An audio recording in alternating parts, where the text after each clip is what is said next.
और कोऑपरेट करने की बात कही है। लेकिन ये हादसा दिल को दहलाने वाला है, बहुत ज़्यादा फिक्र पैदा कर देने वाला है और 242 लोगों की जो फैमिली है वो इस वक्त सबसे ज़्यादा फिक्र में है। एक एक अपडेट हम आपको दिखा रहे हैं। साथ ही साथ एविएशन मिनिस्टर जो है राम मोहन नायडू, उन्होंने अहमदाबाद प्लेन क्रैश पर दुख भी जताया है और वो कह रहे हैं मैं बड़ा स्तब्ध हूं, मैं व्यथित हूं। और एविएशन मिनिस्टर को भी पीएम मोदी ने अहमदाबाद जाने के निर्देश दिए हैं। अब गृह मंत्री भी और एविएशन मिनिस्टर भी दोनों ही पहुंच रहे हैं अहमदाबाद और फिर इस पूरे मामले को लेकर आगे के अपडेट्स सामने आएंगे। लेकिन फिलहाल जितनी भी तस्वीरें सामने आ रही हैं वो वाकई दिल को दहलाने वाली हैं, परेशान करने वाली हैं। कुछ अपडेट्स भी सामने आ रहे हैं, कुछ अपडेट्स जो हम आपको दिखा रहे हैं। कुछ तो तस्वीरें सामने आ चुकी हैं जहां पर विमान उड़ता है, फिर वो नीचे की तरफ जाता है, फिर वो अचानक से क्रैश हो जाता है। यहाँ 625 फीट की ऊंचाई तक ये विमान पहुंच चुका था और टेक ऑफ के महज 5 मिनट के अंदर अहमदाबाद में ही ये प्लेन क्रैश हो गया। आप सोचिए, हजारों फीट की ऊंचाई पर होते हैं प्लेन, लेकिन अभी यहाँ पर ठीक से टेक ऑफ कर ही रहा था। महज क्योंकि आपने देखा होगा, आप फ्लाइट में बैठते होंगे, जब फ्लाइट टेक ऑफ करती है या लैंड करने वाली होती है तो ऊंचाई कम होती है। लैंड करने से पहले भी और टेक ऑफ करने के बाद भी कुछ मिनट तक प्लेन नीचे ही रहता है। उसके बाद जब वो आगे बढ़ जाता है तो फिर ऊंचाइयों में जाता है, यानी कि हजारों फीट की ऊंचाई पर जाता है। लेकिन अभी का अपडेट ये कि 625 फीट की ऊंचाई तक ही ये प्लेन पहुंचा था। उसी वक्त पायलट को यह अंदेशा हो गया कि तकनीकी खराबी है। जो भी रीजन रहा होगा वो तो बाद में सामने आएगा, लेकिन पायलट यहां भाप गया था और पायलट के जरिए इसीलिए एटीसी में तुरंत संपर्क किया गया था, मेडे कॉल किया गया था। मेडे कॉल का मतलब है बड़ी परेशानी, बड़ी यहां पर दिक्कत। और उस पर जब एटीसी ने वापस से कॉल किया था, यानी कि संपर्क करने की कोशिश की थी, तब तक पायलट की तरफ से जवाब नहीं आया था। 625 फीट की ऊंचाई पर प्लेन था और उसी दौरान जब नीचे की तरफ आने लगा तो बड़ा हादसा हो गया। विमान हादसे को लेकर एक और अपडेट है। विमान में भारत, ब्रिटेन, पुर्तगाल और कनाडा के नागरिक सवार थे। विमान में 50 से ज्यादा ब्रिटेन के सवारी थे। यहाँ पर ब्रिटेन के जो यात्री थे वो सवार थे। विमान में भारत, ब्रिटेन, पुर्तगाल, कनाडा यानी कि भारत के अलावा अलग अलग देशों के यात्री इस विमान में सफर कर रहे थे। उन्हें अहमदाबाद से लंदन जाना था।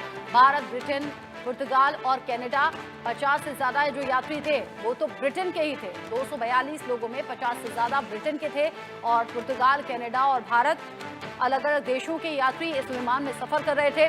242 लोगों को लेकर अभी तक कोई अपडेट सामने नहीं आया है, या फिर ये नहीं कह सकते कि कोई भी रात की बात सामने आई है।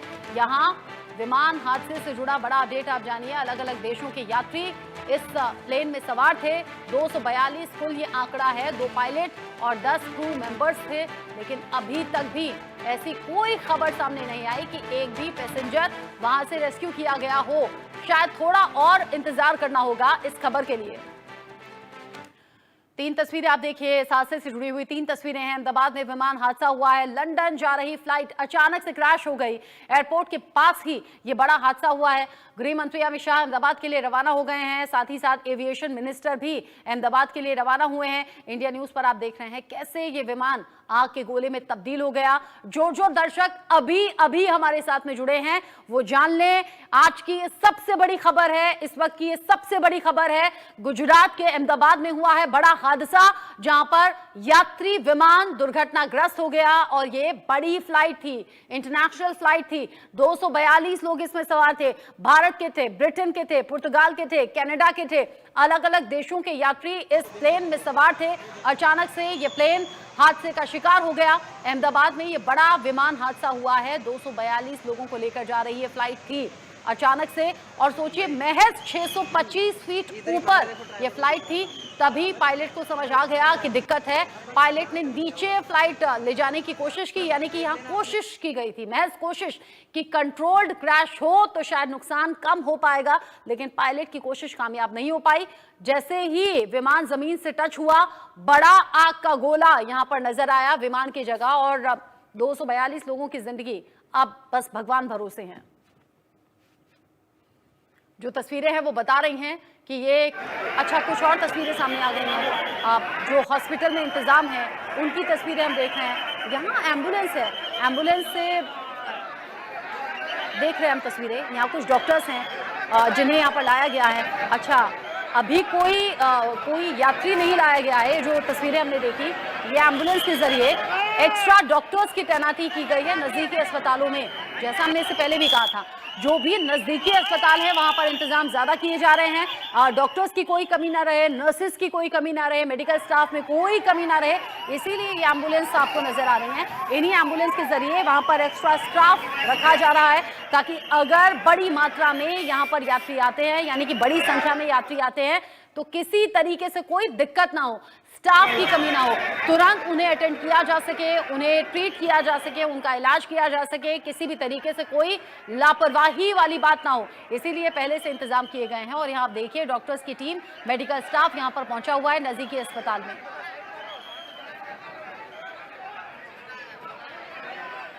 मेरे साथ में मेरे सीनियर कुलीग रोहित पुनेठा एक बार फिर से जुड़ गए हैं। रोहित, एक के बाद एक तमाम ऐसी तस्वीरें हैं जो दिल को दहलाने वाली हैं। भारत, पुर्तगाल, साथ ही ब्रिटेन, कनाडा, अलग अलग देशों के यात्री थे 242, 50 से ज्यादा तो ब्रिटेन के ही थे। अभी जो ताजा तस्वीरें हम देख रहे हैं, आग का गोला जो विमान बन गया है, बचने के चांसेस शायद नहीं कहना चाहिए लेकिन बहुत कम नजर आ रहे हैं। लेकिन राहत बचाव के काम हो रहे हैं, अस्पतालों में एक्स्ट्रा स्टाफ भी आ रहा है।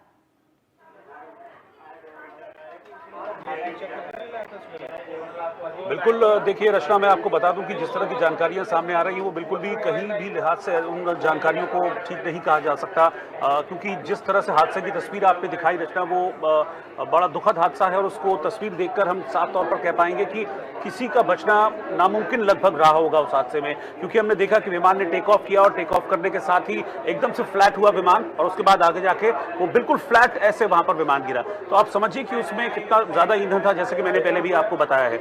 लेकिन मैं एग्जैक्टली वो डेमोग्राफी आपको दिखा रहा हूं अपने दर्शकों को कि जहां ये हादसा हुआ है उसको भी समझने की जरूरत है। ये गूगल अर्थ का मैप है, मैं आपको बता रहा हूं रचना, और आप देखेंगे कि ये वही एयर स्ट्रिप है, सरदार वल्लभ भाई पटेल इंटरनेशनल एयरपोर्ट जो अहमदाबाद का एयरपोर्ट है, उसी की एयर स्ट्रिप है जो जहां पर यह हादसा हुआ है।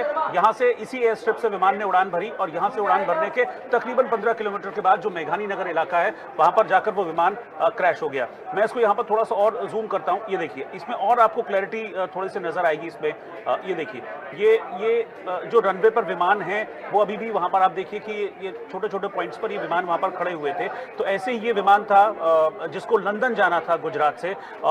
ये इसने 1:38 पर उड़ान भरी थी। हालांकि इसका जो तय समय था, जैसे बताया जा रहा है 1:30 था, लेकिन 8 मिनट का डिले हुआ। 1:38 पर इसने उड़ान भरी और इसके महज 2 मिनट के बाद 1:40 पर, इस ड्यूरेशन में लगभग 15 किलोमीटर डिस्टेंस इसने कवर किया था, तो 1:40 पर विमान क्रैश हो गया था। मैं आपको एक दूसरे मैप के जरिए भी बताता हूं। ये देखिए, ये इस विमान का पूरा रूट मैप था। यहां से अहमदाबाद से ये सरदार वल्लभ भाई पटेल इंटरनेशनल एयरपोर्ट, यहां से इसने उड़ान भरनी थी और सीधा ये पॉइंट था यहां पर पहुंचने का, यानी कि लंदन इस विमान ने जाना था।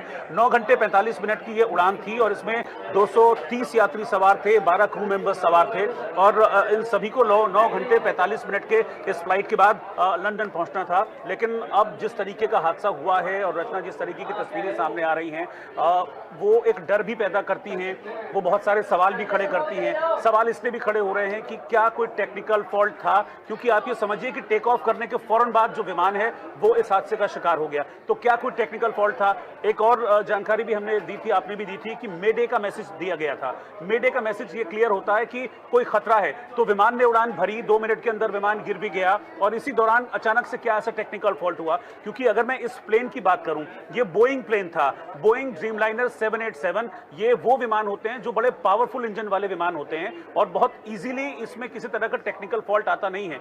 तो ये टेक्निकल फॉल्ट कैसे हुआ? एक रेगुलर प्रैक्टिस भी होती है रचना, जब आप इतनी दूरी के उड़ान के लिए जाते हैं तो एक एक चीज बहुत बारीकी से चेक की जाती है, और क्या उस चेकिंग में किसी तरह का कोई फॉल्ट हुआ? तो बहुत सारी चीजें हैं जो निकलकर सामने आ रही हैं, लेकिन फाइनली चीजें खुलेंगी जब विमान का ब्लैक बॉक्स मिलेगा। एग्जैक्टली वहां पर हुआ क्या था, मेडे की कॉल पायलट ने आखिरी टाइम में क्यों की थी, ये तमाम चीजें हैं जिनका जवाब अभी मिलेगा। और सबसे इंपॉर्टेंट तो ये है कि अभी जो ऑफिशियल अथॉरिटीज हैं वो क्या न्यूज हमको देती हैं, क्या कंफर्म करती हैं इस विमान हादसे को लेकर। रचना, जिस तरीके से आपने बहुत अच्छे से समझाया कि रनवे से उड़ान भरता है विमान, 625 फीट की ऊंचाई पर विमान था, उसी दौरान पायलट को एहसास हो गया कि तकनीकी खामी है, आगे उड़ान नहीं भरी जा सकती। एटीसी से संपर्क भी किया और उसके बाद में संपर्क जब तक जवाब आ पाया तब तक तो काम हो चुका था, प्लेन क्रैश हो चुका था और हादसे की बड़ी भयंकर भीषण तस्वीरें भी सामने आई हैं। तमाम जो तस्वीरें हैं वो बता रही हैं कि हादसा कितना ज्यादा भयंकर है, कितना